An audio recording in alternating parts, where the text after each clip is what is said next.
नमस्कार दोस्तों, 19 अक्टूबर 2021 की daily the Hindu editorial discussion में स्वागत है। मुझे पता है वीडियो लेट है दोस्तों, बट जिस दिन भी मेरे को पास छुट्टी होती है उस दिन मैं सुबह पढ़ के सोता रहता हूँ, क्योंकि बाकी दिन बहुत ज़्यादा हेक्टिक शेड्यूल हो जाता है। 17-17 घंटे ठीक से नींद भी पूरी नहीं होती है, तो इसीलिए एक दो दिन तो ऐसे हफ्ते में होंगे जिस दिन चीज़ें लेट हो जाएंगी। बाकी दिन अब कुछ इस प्रकार का शेड्यूल बन रहा है कि सुबह 7-8 बजे तक ही दोनों वीडियोज़ आपको मिल जाएंगी। यहाँ पे बात करेंगे कौन कौन से आर्टिकल्स की। अच्छा, अपने मेंबर्स को स्वागत मैं सुबह की करंट अफेयर्स की वीडियो में ही कर चुका हूँ। यहाँ पे सीधे सीधे आर्टिकल्स को टेकअप करते हैं। पहला आर्टिकल है, इस आर्टिकल को आपको ज़्यादा पढ़ने की ज़रूरत नहीं है, मैं आपको बस एक सार बता देता हूँ इस आर्टिकल में बताया क्या गया है।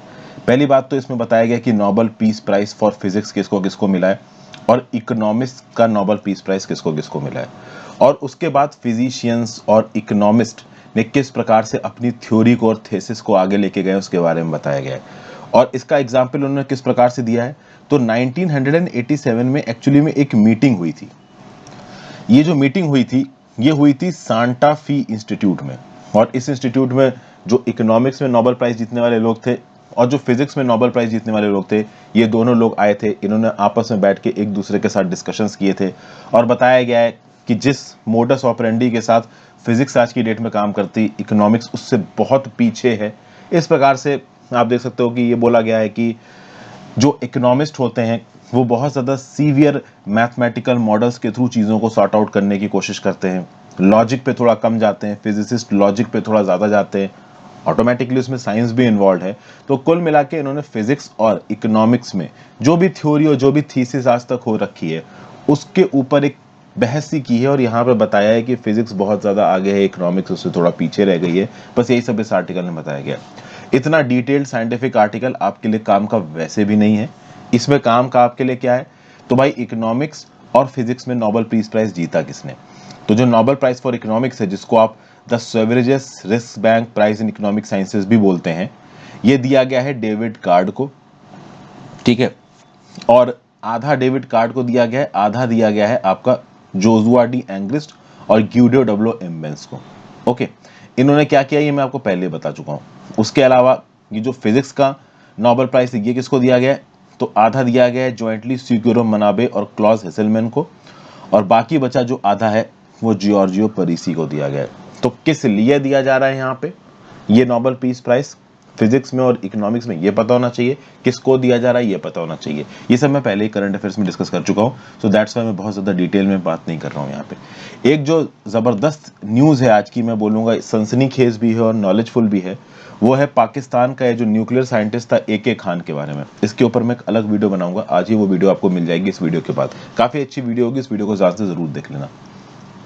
जो हम लोग मेन डिस्कशंस करेंगे आज वो है आपका स्लिपरी स्लोप्स। ये जो रिट्रीटिंग मानसून है, मतलब ये जो साउथ वेस्ट मानसून आया था इंडिया के ऊपर, अब जब ये वापस जा रहा है तो भी ये रास्ते में तबाही मचाते हुए जा रहा है, और जो तबाही है वो बहुत विजिबली केरला में नजर आ रही है। केरला में 35 से ज्यादा लोगों की जानें जा चुकी हैं, और सिर्फ केरला में ही नहीं, वेस्टर्न मध्य प्रदेश, उड़ीसा, ईस्ट राजस्थान, उत्तराखंड, यहाँ पे भी बारिश देखने को मिली है। और ये जो साउथ इंडियन स्टेट्स हैं ये थोड़े और अभी खतरे पे हैं, वल्नरेबल है, चूंकि नॉर्थ ईस्ट मानसून में आने वाला है। तो इस कंटेक्स्ट में यहाँ पे जो व्यू पॉइंट दिए हुए हैं इनको देखेंगे। नेक्स्ट जो हम बात करेंगे वो है green field hopes, the rebound in investments in the pre pandemic levels. यहाँ पे बेसिकली बताया जा रहा है कि कोरोना के सेकेंड वेव के बाद हमारी इकोनॉमी कितनी तेजी से वापस लौट रही है। उसके वापस लौटने की वजह क्या है, पहली बार ऐसा देखा गया कि जो हमारी इकोनॉमी में इन्वेस्टमेंट आई है ना, वो प्री कोविड टाइम से ज़्यादा है। 2019-20 के शुरुआती 6 महीनों में जितनी फ्रेश इन्वेस्टमेंट्स इंडिया में आई थी उससे ज़्यादा अभी इस साल में आती हुई हमको नजर आ रही है। उसकी वजह क्या है, ये जो PLI स्कीम है आपकी, ये किस प्रकार से हमारे देश को मदद कर रही है, क्या हमारी सरकार की मोडस ऑपरेंडी होनी चाहिए, इसके बारे में यहाँ पे कुछ व्यू पॉइंट्स दिए गए। तो इस पर्टिकुलर आर्टिकल को मैं आपके साथ डिस्कस करूंगा। नेक्स्ट एक आर्टिकल जो आप छपा हुआ है वो है आपका shadow foreign policy for the first time. इस शैडो फॉरेन पॉलिसी में यह बताया गया है कि जो हमें प्रेजेंट मोदी सरकार की जो फॉरेन पॉलिसी है, डिफेंस पॉलिसी है, उस फॉरेन पॉलिसी और डिफेंस पॉलिसी में कुछ चेंजेस हैं, कुछ चेंजेस की जरूरत है। एक्चुअली में उसमें कुछ अमेंडमेंट्स की जरूरत है। अब सबसे बड़ी बात है कि ये अमेंडमेंट सजेस्ट किसने किए, तो ये अमेंडमेंट सजेस्ट किए सेंटर फॉर पॉलिसी रिसर्च ने। सेंटर फॉर पॉलिसी रिसर्च में 8 दिग्गज 8 बड़े बड़े स्ट्रैटेजिस्ट और थिंकर्स ने बैठ के एक पॉलिसी डॉक्यूमेंट डिवाइस किया है, जो कि सरकार को सजेस्ट कर रहे हैं कि आप अपनी डिफेंस और फॉरेन पॉलिसी में ये चीजें बदलिए। वो क्या क्या चीजें बदलने को सजेस्ट कर रहे हैं उसको मैं यहाँ पे आपको बताऊंगा। और एक और आर्टिकल मैं आपके साथ डिस्कस करूंगा, वो है improving life stock breeding. India में लाइफ स्टॉक ब्रीडिंग को इंप्रूव करने के लिए जो राष्ट्रीय गोकुल मिशन रिवाइज्ड है और जो national life stock mission revised है, इसमें क्या क्या नई चीजें लाई जा रही हैं जिससे हम लोग लाइफ स्टॉक ब्रीडिंग के प्रोग्राम्स को इंडिया में और इंप्रूव कर सकते हैं, इसके बारे में एक आर्टिकल है, इसे देखेंगे। तो ये 4 आर्टिकल्स मेन डिस्कस करूंगा। आगे बढ़ने से पहले वीडियो पे लाइक का बटन दोस्तों, अगर अब तक आपने चैनल को शेयर नहीं किया है, सब्सक्राइब नहीं किया तो कर दीजिए। इंस्टाग्राम पे ज्वाइन कर सकते, फॉलो कर सकते हैं, टेलीग्राम ग्रुप ज्वाइन कर सकते हैं। हर चीज़ का लिंक इंस्टाग्राम, टेलीग्राम सब नीचे डिस्क्रिप्शन बॉक्स में दे रखा है, और हो सके तो ज्वाइन बटन दबाइए दोस्तों। आपके ज्वाइन बटन दबाने से खासा मदद मिलती है, तो please click the join button if possible. तो चलिए, slippery slopes to face heavy monsoon, state must preserve integrity of rivers and mountains. South west monsoon retreat कर रहा है, तो ये अगर हमारा इंडिया है तो पहले हवाएं ऐसे आई थी, अब वो हवाएं वापस जा रही हैं। जब वो हवाएं वापस जाएंगी तो भी वो यहाँ पे बारिश करेंगी, और ये बारिश northern Karnataka, Telangana, Orissa, Bengal, north eastern states में अक्टूबर में देखने को मिली है, और कुछ कुछ जगहों पे बहुत भारी तादाद और इंटेंसिटी के साथ देखने को मिली है, और काफ़ी डिस्ट्रक्शन भी मचाया है, जिसका सबसे प्राइम एग्जाम्पल है केरला। केरला में ज़बरदस्त बारिश हुई है, कुछ और डाउनपोर्स वेस्टर्न मध्य प्रदेश, उड़ीसा, ईस्ट राजस्थान, उत्तराखंड में भी देखने को मिले हैं। 31 सेंटीमीटर बारिश श्योपुर में हुई थी। केरला और गैंगेटिक वेस्ट बंगाल में बारिश हुई। केरला की बारिश भाई एक्चुअली में काफ़ी इफेक्ट करती है, क्योंकि केरला में है वेस्टर्न घाट्स, और वेस्टर्न घाट्स हैं पहाड़, और पहाड़ के ऊपर है सॉइल और चट्टाने। अब अगर वो सॉइल चट्टाने किसी वजह से ढीले पड़ गए तो लैंडस्लाइड्स होने लगते हैं, और इन्हीं पहाड़ों के नीचे रहते हैं लोग, तो इन्हीं लोगों के ऊपर आके वो लैंडस्लाइड, चट्टाने, पहाड़ गिरेंगी, पेड़ गिरेंगे, और ओवरऑल लोगों की जानें जाएंगी, और यही यहाँ पे हो रहा है। अब ये जो इंडियन मानसून है ना, देखिए वैसे तो अभी तबाही में इसका नाम आ रहा है, बट ये बहुत इनवैल्यूएबल रिसोर्स है। Hundreds of millions of people, करोड़ों की तादाद में लोग किसके ऊपर डिपेंड करते हैं, इसी से एग्रीकल्चर होता है, इसी से लाए गए पानी के थ्रू लोग पानी पीते हैं, और ओवरऑल अगर सस्टेनेबल तरीके से इस मानसून को इस्तेमाल किया जाए तो बहुत काम का है। लेकिन कभी कभी ये भयंकर तबाही भी मचा जाता है, और ये इसके एग्जाम्पल्स अभी हमको देखने को मिल रहे हैं। और केरला में तो साल और दर साल तबाही होती है, 2018 में भी हुई थी, 2019 में भी मड स्लाइड्स हुई केरला में। इस साल भी इतनी भयंकर बारिश हुई है लौटते समय पे कि 35 लोगों की जान यहाँ पे चली गई। मुझे याद है पिछले साल के मानसून में, 2020 के मानसून में, जब मैं आपको लेक्चर बना रहा था तो मैंने बताया था कि एक लैंड स्लाइड्स हुई थी टी गार्डन्स में, जहाँ पे बहुत सारे लोगों की मौत हो गई थी। तो मानसून के दौरान केरला से इस प्रकार की खबरें आना बहुत आम बात होती हैं, और इतनी हैवी इंटेंसिटी है वहां पे पॉपुलेशन की कि केरला की सरकार के लिए भी बहुत मुश्किल है चीजों को यहाँ पे मैनेज कर पाना। तो ओवरऑल मानसून मैनेजमेंट बहुत जरूरी है। प्लस एक और यहाँ पे फैसेट है, असल में क्या है कि इस बारिश के मौसम में जो अलग अलग डैम्स है, खासकर केरला में जो डैम्स है, वहाँ पानी एकदम खचाखच ऊपर भर जाता है। अभी 1 लिमिट से ज्यादा अगर डैम में पानी भरेगा तो डैम की दीवारें टूट सकती हैं, तो पानी को रिलीज करने लगते हैं।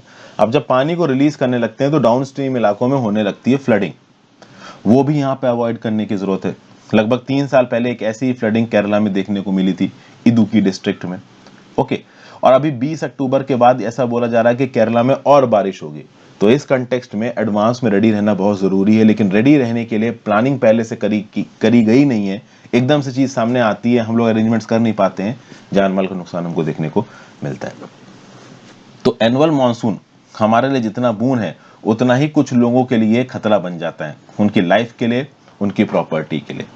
तो कहीं ना कहीं इसलिए यहाँ पे हमें अपने रिवर्स की हेल्थ को देखना, इंक्रोचमेंट्स कम करना, फ्लड प्लेन्स में जो पानी है वो बह के नियरेस्ट वाटर के सिंक तक पहुँच सके, नदियों तक पहुँच सके, कैनाल्स के बीच में ऑब्स्ट्रक्शंस खड़े करना, ये सब हमें बंद करना पड़ेगा। प्लस माउंटेन स्लोप्स की इंटीग्रिटी को मेंटेन करना, डिफॉरेस्टेशन को मिनिमाइज करना, इनकम्पैटिबल कंस्ट्रक्शन नहीं करना, ये सब यहाँ पे बहुत ज़्यादा ज़रूरी है। ठीक है भाई। तो सबसे खास बात यह है कि केरला में सक्सेसिव ईयर्स ऑफ डिवास्टेशन रहे हैं। माधव गदगिल कमेटी रिपोर्ट जो वेस्टर्न घाट्स पे आई थी, और माधव गदगिल कमेटी रिपोर्ट किससे डील करती है, इसके ऊपर यूपीएससी में पहले सवाल भी आ चुका है। तो बस यही सब बातें इसमें बताई जा रही हैं। एक्चुअली में नेचर को एक एसेट की तरह ट्रीट करने की जरूरत है और इसके लिए एक बिनाइन डेवलपमेंट पॉलिसी की जरूरत है। जो प्रेजेंट डेवलपमेंट पॉलिसी है जिसमें नेचर के एसेट्स को आप एक्सप्लॉइट कर रहे हो, तो एंड में नेचर आप पे पलट के वॉर करेगा, और वही वॉर हमको यहाँ पे ओवरऑल इस मानसून के एक्सेस रेनफॉल के चलते जो जान माल को नुकसान आ रहा है उसमें देखने को मिल रहा है। प्रॉब्लम ये हो जाती है कि देखिए यहाँ पे सबसे ज्यादा वल्नरेबल हैं गरीब लोग, तो मरते वही हैं। अमीरों को ज्यादा कोई फर्क पड़ता नहीं, पॉलिटिकल क्लास का कोई इंसान थोड़ी ना मर रहा है यहाँ पे। इसलिए गरीबों की जान वैसे भी सस्ती होती है। उसके लिए भी आप देखो कि पॉलिसी मेकर्स की तरफ से जो एक्शंस हैं वो थोड़े डिलेड हो जाते हैं। तो बताने की जरूरत है कि भाई एक एक्यूरेटली मैप्ड हजार्ड जोन बनाओ, एक्सट्रीम वेदर्स के जो थ्रेट हैं उनको प्रोएक्टिवली टैकल करो। अभी रिसेंटली उत्तराखंड और हिमाचल प्रदेश में जो क्लाउड बर्स्ट हुआ, उसकी वजह से जो इतनी एक्सट्रीम रेनफॉल हुई, फ्लड्स आए, उसके बावजूद भी उत्तराखंड में और हिमाचल प्रदेश में जो भी आपके पावर प्रोजेक्ट्स हैं उनको अप्रूवल दिया जा रहा है। तो ये सब बातें क्या बता रहा है? ये सब बातें बता रहा है कि हमारी जो डेवलपमेंटल पॉलिसी है वो अनसस्टेनेबल है, और ये अनसस्टेनेबल डेवलपमेंट पॉलिसी को एक प्रोएक्टिव, सस्टेनेबल और ऑर्गेनाइज्ड डेवलपमेंटल पॉलिसी में बदलने की एक अर्जेंट नीड है। ये बातें यहाँ पे बताई जा रही है। नेक्स्ट बात करते हैं green field hopes. The rebound in investment past pre pandemic levels must be nurtured. तो बताया जा रहा था Ebbing of the second wave of the pandemic accompanied by gradual lifting of restrictions across states have not only spurred an investment and improvement in the several economic indicators but also led to a much awaited investment revival। मतलब यही बताया जा रहा है कि जो second wave of pandemic है इसके नीचे जाने से क्या हुआ है, तो जो भी रिस्ट्रिक्शंस वगैरह लगाई गई थी मूवमेंट के ऊपर उनको हटा दिया गया है। इकोनॉमिक और इंडस्ट्रियल एक्टिविटी फिर से रीबाउंड कर रही है, और उसके चलते हमें देखने को क्या मिल रहा है कि भाई इन्वेस्टमेंट्स आ रहे हैं। ओके, प्रोजेक्ट्स टुडे करके एक फर्म है, इसका डाटा क्या बताता है? इसका डाटा ये बताता है कि भाई जुलाई से सितंबर के क्वार्टर में हमें बड़ी जबरदस्त इन्वेस्टमेंट में ग्रोथ देखने को मिली है। इनफैक्ट अगर आप 2021-22 का फर्स्ट हाफ देखो, और 2021-22 के फर्स्ट हाफ में काफी तरकाट मचाया सेकेंड वेव ऑफ पैंडेमिक ने, लेकिन उसके बावजूद the first half of 2021 and 2022 में हमको 2019-20 के फर्स्ट हाफ से ज्यादा फ्रेश इन्वेस्टमेंट्स देखने को मिली हैं। जो प्राइवेट कैपिटल आउटलेज हैं वो 4.87 करोड़ देखने को मिले हैं, 49% बढ़े हैं। मतलब कि private investment overall first half of 2021-2022 में बढ़ी है व्हेन कंपेयर टू 2019-2020। और इसके लिए एक स्कीम को हमें क्रेडिट देना चाहिए, और वो है PLI scheme, productivity linked incentive scheme. Productivity linked incentive scheme क्या बोलती है कि भाई जितना ज्यादा आप प्रोडक्शन करेंगे, आपके प्रोडक्शन और इन्वेस्टमेंट के हिसाब से आप जैसे ही उसको पूरा कर दोगे आपको पैसा मिल जाएगा सरकार की तरफ से। ये प्रोडक्टिविटी लिंक्ड इंसेंटिव स्कीम्स को सरकार ने 13 सेक्टर्स में शुरू हुआ है, जिसमें 9 सेक्टर्स में वो इंप्लीमेंट कर दी गई है। बाकी सेक्टर्स में भी तेजी से इंप्लीमेंट की जाएगी ताकि जो भी इन्वेस्टमेंट इंडिया के अंदर आ रहा है वो कहीं और ना चला जाए। अब अगर इस प्रकार की स्कीमों में इन्वेस्ट करके, जो कि फार्मास्यूटिकल सेक्टर्स में भी है, इलेक्ट्रॉनिक सेक्टर्स में भी है, ऑटोमोबाइल सेक्टर्स में है, बल्क ड्रग्स में भी है, अगर हम इस प्रकार की स्कीमों में पैसा लगा के वियतनाम, कंबोडिया और बांग्लादेश में जाने वाली इन्वेस्टमेंट्स को इंडिया की तरफ खींच लेते हैं और थोड़ी भी सप्लाई चेन्स जो कि चाइना में बनी हुई हैं उनको इंडिया में ले आते हैं, तो ये एक वर्थ ट्रायल होगा। इस प्रकार से स्टेप्स लेने बहुत ज़्यादा ज़रूरी हैं। बैठे बैठे अगर हम प्लान बनाते रहेंगे तो कुछ होने वाला नहीं है। तो प्रोडक्टिविटी लिंक्ड इंसेंटिव स्कीम की यहाँ पे बात की जा रही है, प्लस सरकार कुछ और पॉजिटिव सिग्नल्स भी दे रही है। जैसे रिसेंटली सरकार ने एयर इंडिया को टाटा ग्रुप को बेच दिया। Now this is a very good step. बहुत गुड स्टेप क्यों? क्योंकि सरकार यहाँ पे क्लियर कट इंटेंट दिखा रही है कि जो फील्ड्स बिजनेसेस के लिए रिजर्व्ड हैं हम उसमें इंटरफेयर नहीं करना चाहते। तो एयर इंडिया, ये जो एविएशन सेक्टर है, ये प्राइवेट सेक्टर के लिए है, तो सरकार का इसमें इंटरफेयर करना सही नहीं है, तो सरकार ने इसको टाटा को बेच दिया। तो ये क्या दिखाता है कि भाई गवर्नमेंट का सिंपल स्टांस है, जबरदस्ती से बिजनेस में नहीं घुसना है। फिर ये जो लॉर्ड ब्लीडिंग टेलीकॉम सेक्टर है, इसको सपोर्ट देने की कोशिश कर रही है सरकार। रेट्रोस्पेक्टिव टैक्स लॉजेस का जो टैक्स टेररिज्म जिसको बोला जाता था, उसको सरकार सॉर्ट आउट करने की कोशिश कर रही है। तो इससे सरकार इंटरनेशनल बिजनेस कम्युनिटी को ये दिखा रही है कि we are willing to engage with businesses, आप आइए इंडिया में इन्वेस्ट करिए, हम आपकी यहाँ पे मदद करेंगे। ओके, फिर यहाँ पे क्या बताया जा रहा है कि सरकार इकोनॉमिक पार्टनरशिप पैक्ट साइन करने की कोशिश कर रही है यूरोपियन यूनियन के साथ, यूएस के साथ, यूके के साथ। इनफैक्ट आज के ही करंट अफेयर्स में मैंने बताया है कि जब जयशंकर साहब इजराइल गए थे तो इजराइल के साथ भी एक फ्री ट्रेड एग्रीमेंट को साइन करने की कोशिश कर रहा है इंडिया। तो ये these are steps in the right direction, लेकिन इनका साइन करना बहुत ज़्यादा ज़रूरी है, क्योंकि देखिए हम RCEP से वॉकआउट कर चुके हैं, रीजनल कॉम्प्रिहेंसिव इकोनॉमिक पार्टनरशिप से। SAARC as good as null and void है। तो ऐसे कंटेक्स्ट में बायलैटरल फ्री ट्रेड एग्रीमेंट्स होने बहुत ज़्यादा ज़रूरी हैं। ओके, कुछ पर्टिकुलर इश्यूज रिमेन करते हैं, जैसे कि जो हम लोगों ने ई-कॉमर्स के लिए ड्राफ्ट नॉर्म्स रिलीज किए हैं, उससे हैवी हैंडेड रेगुलेशंस हैं। फ्लिपकार्ट और अमेजन के ऊपर बहुत सारी रिस्ट्रिक्शंस यहाँ पे लग रही हैं।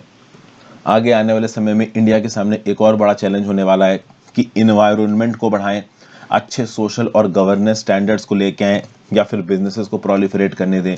क्योंकि बिजनेसेस के ऊपर आप इन्वायरमेंटल या गवर्नेंस किसी से भी रिलेटेड कोई प्रोटोकॉल या रेगुलेशन लेके आओगे तो उस बिजनेस के लिए काम करना मुश्किल हो जाएगा।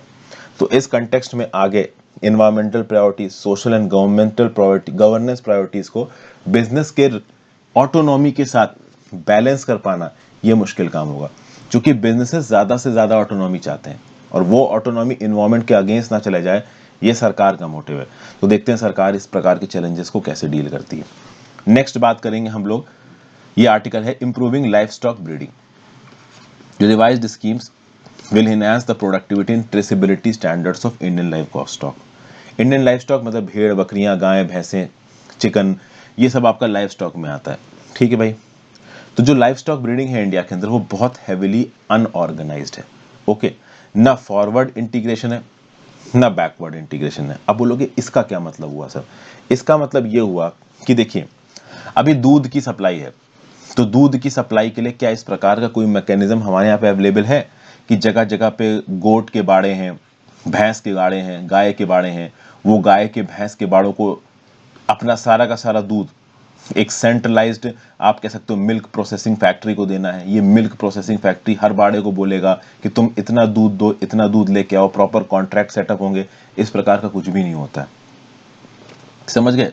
हमारे गाय के, भैंस के बाड़े, ये गोट के बाड़े अक्सर कर इनके पास दूध की एक्सेस अवेलेबिलिटी होती है, इनके पास कोई होता नहीं है कि वो दूध बेचा किसको जाए। तो कुल मिला के इसको बोलते हैं आप अनऑर्गेनाइज्ड होना चीज़ों का।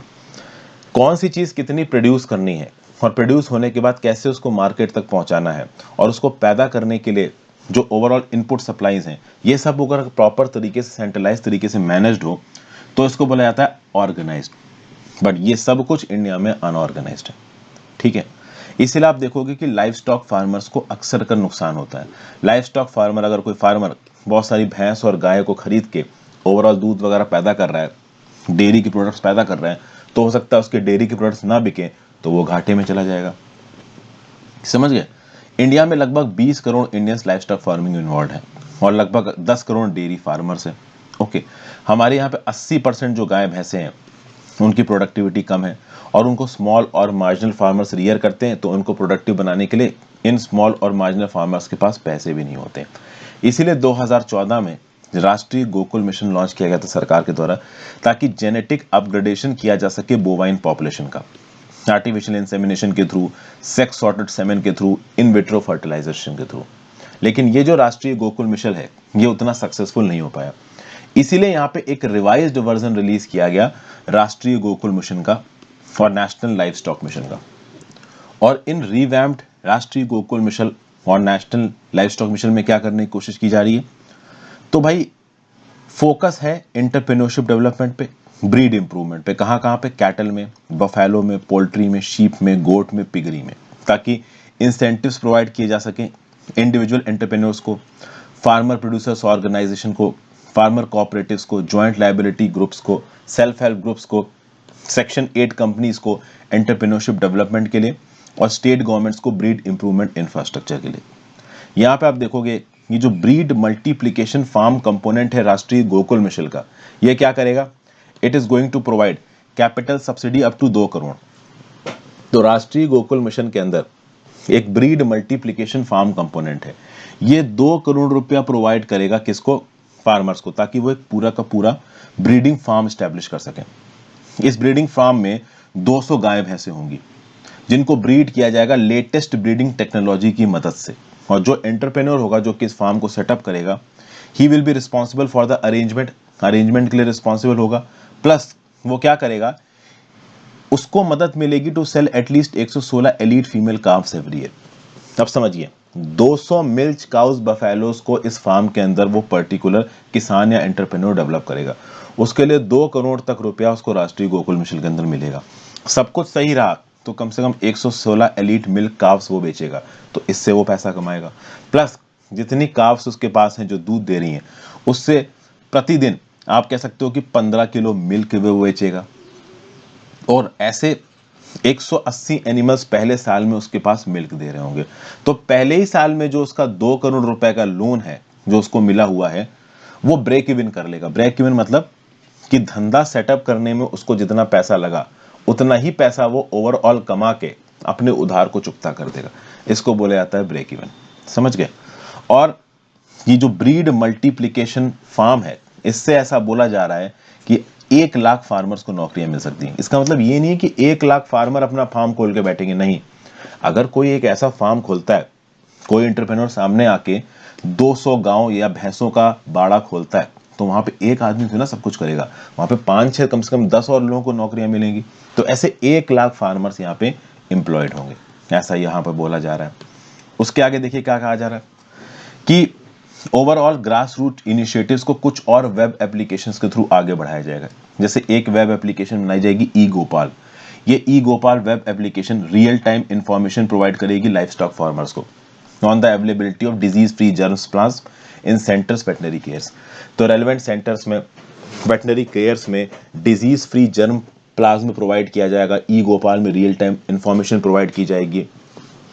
फिर इस नेशनल लाइफ स्टॉक मिशन के अंदर एक पोल्ट्री इंटरप्रेन्योरशिप प्रोग्राम है।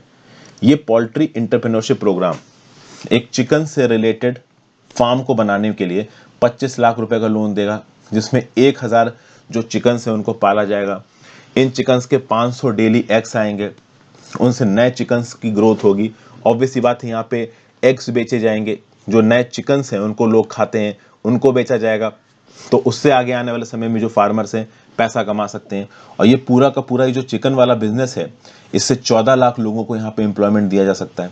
आपको पता है ना, बहुत सारे चिकन के फार्म्स खोले जाते हैं। वैसे तो देखिए, वेजिटेरियन हूँ मैं भी, लेकिन अक्सर अगर आपने देखा हो, ये जो चिकन वगैरह की शॉप्स होती हैं जहाँ पे चिकन बेचे जाते हैं, कभी अगर आप शाम को इन शॉप्स के पास से निकलो तो बाहर एक गाड़ी खड़ी रहती है, उसमें चिकन भर भर के आए हुए होते हैं काटने के लिए। वो चिकन कहाँ से आए होंगे? वो किसी पोल्ट्री फार्म से आए होंगे, और उस पोल्ट्री फार्म को किसी पर्टिकुलर एंटरप्रेन्योर ने एस्टैब्लिश किया होगा।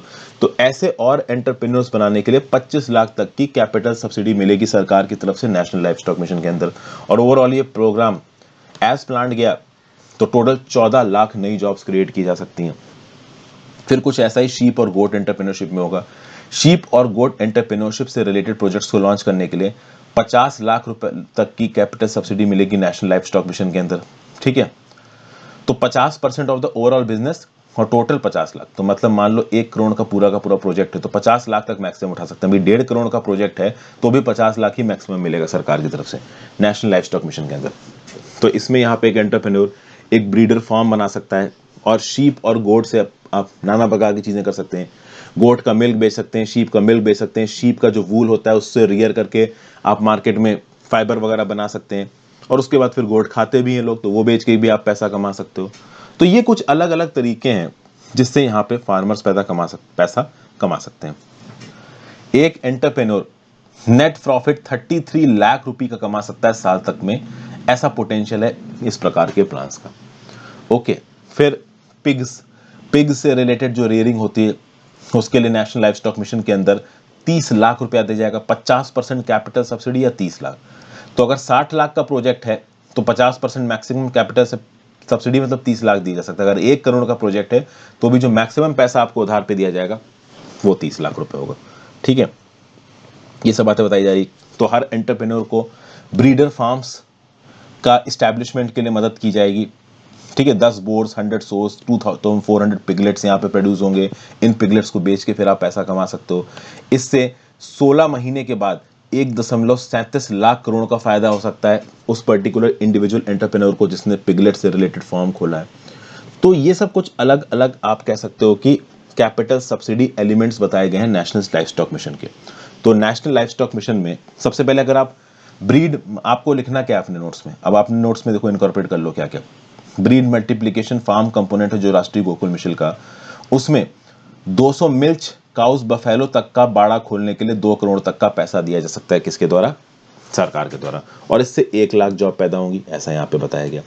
चिकन फार्म्स खोलने के लिए ओवरऑल कितना पैसा दिया जाएगा, तो ओवरऑल कैपिटल इन्वेस्टमेंट का 25 लाख रुपए तक दिया जाएगा। तो चिकन फार्म खोलने के लिए 25 लाख रुपए दिया जाएगा आपका नेशनल लाइफ स्टॉक मिशन के पोल्ट्री इंटरप्रेन्योरशिप प्रोग्राम के अंदर। उसी प्रकार से अगर आप ओवरऑल किसी शीप या गोट से रिलेटेड बाड़ा खोल रहे हो तो उसके लिए आपको 50% तक कैपिटल सब्सिडी या 50 लाख मैक्सिमम दिया जाएगा। और उसी प्रकार से अगर आप पिगरी से रिलेटेड कोई प्रोजेक्ट खोल रहे हो तो नेशनल लाइफ स्टॉक मिशन के अंदर 50% capital subsidy up to 30 lakh रुपए दिया जाएगा। तो ये पर्टिकुलर जो लिमिट्स हैं, इन लिमिट्स को याद रखिएगा और चेप दीजिएगा अगर नेशनल लाइफ स्टॉक मिशन या राष्ट्रीय गोकुल मिशन से रिलेटेड कोई सवाल आता है। यहाँ पे आप देख लीजिएगा कि भैया animal husbandry infrastructure develop fund भी सरकार ने बनवाया है ओवरऑल इस प्रकार की फाइनेंसिंग करने को, ये एक एक्स्ट्रा लाइन आप चेप सकते हो। तो जितनी ज्यादा गवर्नमेंटल स्कीम आप चेप सको, इन गवर्नमेंटल स्कीम्स के इंडिविजुअल प्रोग्राम के अंदर कितना पैसा दिया जा रहा है ये चेप सको। और इस प्रकार की इंफॉर्मेशन ऐसे क्वेश्चंस में भी आपको मदद करती है जहां पर कुछ नहीं आता। अब मान लो एग्रीकल्चर से रिलेटेड, एनिमल हस्बेंड्री से रिलेटेड क्वेश्चन आ गया और बिल्कुल क्वेश्चन का एसेंस आपको नहीं पता है, तो कुछ सवाल तो ऐसे होते हैं ना 20 में से जो 4-5 जिसमें आपको कुछ नहीं पता है, तो यही इंफॉर्मेशन चेप दो, कम से कम ऑथर को लगेगा कि कुछ तो रेलेवेंट लिख रहा है। समझ गए? नेक्स्ट चलते हैं, a shadow foreign policy for the first time. तो जैसा कि मैंने आपको बताया कि सरकार की जो डिफेंस और फॉरेन पॉलिसी को लेके जो पॉलिसी है वो देखिए बहुत सारे देशों में क्या होता है, जैसे कि ब्रिटेन की बात कर लो तो ब्रिटेन में एक शैडो कैबिनेट होता है।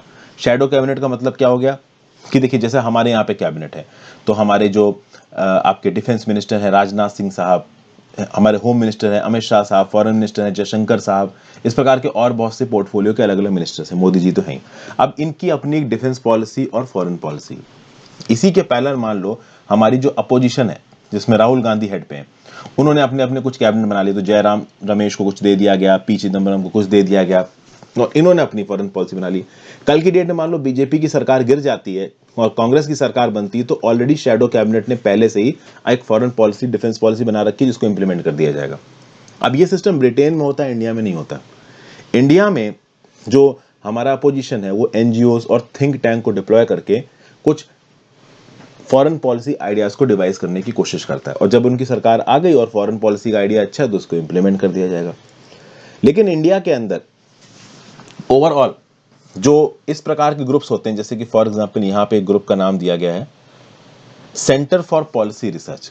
सेंटर फॉर पॉलिसी रिसर्च इंडिपेंडेंट तरीके से काम करता है और इसी सेंटर फॉर पॉलिसी रिसर्च ने रिसेंटली एक रिपोर्ट दी है, India's path to power strategy in a world at rift. यहाँ पे 8 बड़े बड़े जो भी थिंकर्स हैं और स्ट्रेटेजिस्ट हैं, ये मिलके ओवरऑल भारत सरकार को कुछ आइडियाज दे रहे हैं कि आप ऐसा ऐसा करिए तो चीजें अच्छी अच्छी हो जाएंगी। कुछ आइडियाज यहाँ पे कंट्रोवर्शियल हैं, कुछ आइडियाज यहाँ पे यूजफुल लग सकते हैं आपको।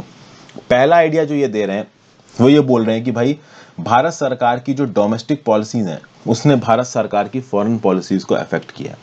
तो जो हमारी डोमेस्टिक पॉलिटिकल और आइडियोलॉजिकल पॉलिसीज हैं ये हमारी इंटरनेशनल स्टैंडिंग को गड़बड़ा रही हैं। जैसे कि फॉर एग्जांपल इस रिपोर्ट में ऐसा लिखा है कि जो प्रेजेंट गवर्नमेंट है वो पॉलिटिकल पोलराइजेशन कर रही है, मेजोरिटेरियनिज्म कर रही है, माइनॉरिटीज को दबा रही है। तो इससे क्या होगा, इससे होगा ये कि इंडिया की इंटरनेशनल स्टैंडिंग खराब होगी और उसके चलते इंडिया को इंटरनेशनल प्लेटफॉर्म्स में नीचा दिखाया जा सकता है। Obviously centre for policy research के इस आइडिया को भारत सरकार निगेट करेगी। मैं आपको बता रहा हूं कि यहां पे बताया क्या हुआ है, फिर से बता दूं, सेंटर फॉर पॉलिसी रिसर्च ने भारत सरकार को बोला है कि एक्सेसिव पॉलिटिकल पोलराइजेशन मत करिए, मेजोरिटेरियनिज्म मत करिए, इससे इंडिया की इंटरनेशनल स्टैंडिंग खराब होती है और हमारे फॉरेन पॉलिसी के गोल्स को धक्का पहुंचता है। ओवरऑल पूरी दुनिया को लगता है कि इंडिया एक अथॉरिटेरियन स्टेट की तरफ जा रहा है। अब ये बड़ी शार्प बातें यहाँ पे लिखी हैं सेंटर फॉर पॉलिसी रिसर्च ने, और ऑब्वियसली जो आपके ये हमारे सरकारी जो मिनिस्टर्स हैं वो इस पर्टिकुलर व्यू पॉइंट के साथ वाक्य नहीं रखेंगे। ये एक बात हो गई। दूसरी बात यहाँ पे इस रिपोर्ट में ऐसा बोला गया सेंट्रल फॉर पॉलिसी रिसर्च की कि भाई इंडिया को सार्क जैसे ग्रुप्स को ज्वाइन करना चाहिए, रीजनल कॉम्प्रिहेंसिव इकोनॉमिक पार्टनरशिप जैसे ग्रुप्स को ज्वाइन करना चाहिए।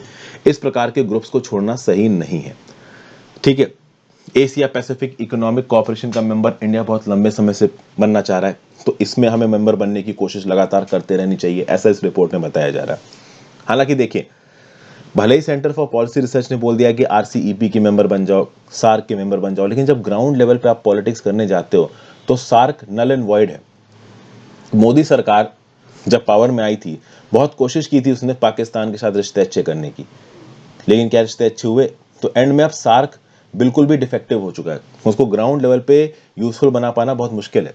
वहीं पे अगर आरसीईपी की बात करो तो आरसीईपी आप ज्वाइन करोगे तो इंडिया के प्रोडक्ट्स बाहर के मार्केट में ना बिके और बाहर के प्रोडक्ट्स ड्यूटी फ्री इंडिया में बिकने लगे, तो वो भी क्या इंडिया के लिए अच्छा होगा? तो कुछ ना कुछ प्रैक्टिकल डिफिकल्टीज हैं, इसीलिए सरकार आपकी सार्क को या फिर आरसीईपी को यूजेबल नहीं बना पा रही है। तो यहाँ पे सेंटर फॉर पॉलिसी रिसर्च का ये बोल देना कि आरसीईपी ज्वाइन कर लो, सार्क को यूजफुल बनाओ, ये किस हद तक सही है? ये एक बड़ी कंट्रोवर्सी की बात है। फिर यूएस, चाइना और इंडिया के कंटेक्स्ट में स्ट्रेटेजिक इंडिपेंडेंस की बात कर रही है रिपोर्ट। जैसे यूएस और चाइना अच्छे दोस्त हैं, इंडिया को चाइना के साथ भी इंगेज करना चाहिए, बट चाइना के साथ इंगेज करना कितना मुश्किल है, ये एलएसी की क्राइसिस के बाद आपको पता चल गया है। चाइना हमारी मजबूरी का फायदा उठा रहा है, हमारी इकोनॉमिक वीकनेस का फायदा उठा रहा है, हमारे लेस रिसर्च एंड डेवलपमेंट के कल्चर का फायदा उठा रहा है, और इस फायदे को उठाने से रोकना है हमको। तो कुल मिला के यहाँ पे पाकिस्तान के साथ भी रिश्ते अच्छे करने की बात की जा रही है, पाकिस्तान के साथ ट्रेड और ट्रांसपोर्ट के लिंक्स को फिर से आगे बढ़ाने की बातचीत की जा रही है। फिर nuclear drop time, space, cyber space, ecological crisis, environmental crisis, इसको इंडिया को इंप्रूव करने के लिए रिपोर्ट बोल रही है। तो ये कुछ पॉइंट्स, एक तो चाइना वाला पॉइंट, एक पाकिस्तान वाला पॉइंट, एक आपका मेजोरिटेरियनिज्म और पॉलिटिकल पोलराइजेशन को कम करने वाला पॉइंट, एक सार्क और आरसीईपी को ज्वाइन करने वाला पॉइंट, ये सब point centre for policy research ने बोल रखे हैं।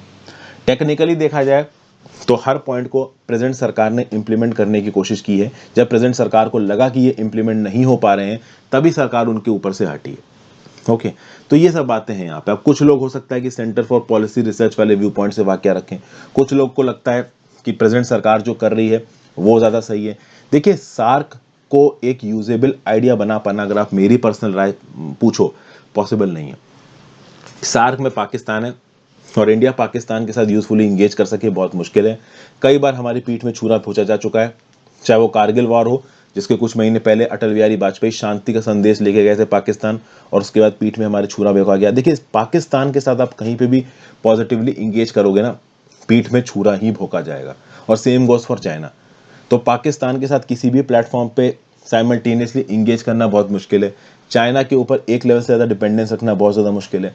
आरसीईपी ज्वाइन करने की बहुत कोशिश की इंडिया ने, बट ऑब्वियस सी बात है, हम अपने मार्केट को बाकी कंट्रीज़ के लिए खोल दें और हमारे एक्सपोर्ट्स बाकी कंट्री में ना जाएं, तो ऐसे मैकेनिज्म को ज्वाइन करके क्या फ़ायदा? तो मेरे हिसाब से प्रेजेंट सरकार की जो सोच है कि bilateral free trade agreement sign करो, वो ज़्यादा अच्छी सोच है। हालांकि फ्री ट्रेड एग्रीमेंट पे साइन होना चाहिए। अगर अभी प्रेजेंट सरकार फ्री ट्रेड एग्रीमेंट बायलेटरल नहीं साइन कर पाती है यूएसए के साथ, यूके के साथ, इजराइल के साथ, फ्रांस के साथ, तो ये हमारी फिर डिप्लोमेटिक लॉस होगा हमारे लिए।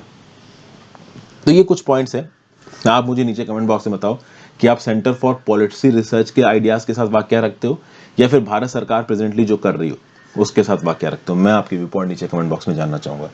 Have a great day friends, ध्यान रखिए अपना, पढ़ते रहिए, वीडियो को लाइक और शेयर किए बिना मत जाइएगा, कमेंट करके वीडियो के एंगेजमेंट को बढ़ाइए, इंस्टाग्राम पर फॉलो कर लीजिए, टेलीग्राम को ज्वाइन कर लीजिए, हर चीज़ का लिंक नीचे दिया हुआ है, और हो सके तो ज्वाइन पर दबा के हेल्प करें, it is very helpful. Good bye.